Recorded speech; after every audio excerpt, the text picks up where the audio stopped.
avant d'arrêter ce nouveau plan climat-air-énergie, je voudrais le resituer dans l'histoire et voir le chemin que nous avons parcouru ensemble.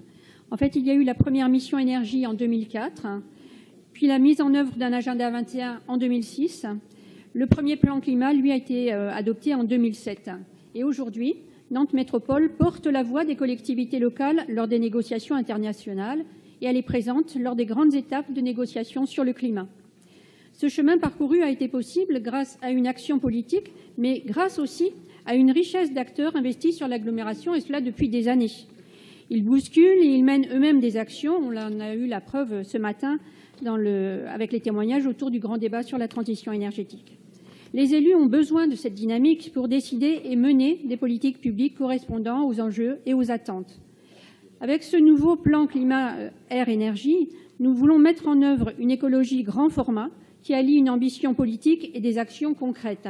Et c'est bien d'une approche résiliente dont nous avons besoin, une approche qui s'appuie sur les acteurs du territoire, sur les citoyens qui sont eux-mêmes de plus en plus sensibilisés et de plus en plus partie prenante. Il s'inscrit bien dans un engagement historique de Nantes Métropole en faveur du climat. Notre groupe écologiste et citoyen a travaillé depuis longtemps à l'intégration de la transition écologique dans toutes les politiques publiques.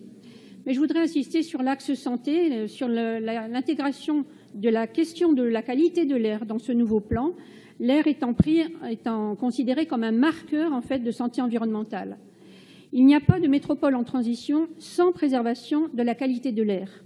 Aujourd'hui, l'industrie émet le plus de particules fines à l'échelle française, mais le trafic routier, lui, est le premier responsable de la pollution dans nos agglomérations. La limitation de la place de la voiture en ville, ce n'est pas un désir de contraindre la circulation pour embêter les automobilistes, mais véritablement un enjeu de santé publique. En Europe, ce sont 500 000 morts prématurées par an dues à la pollution de l'air.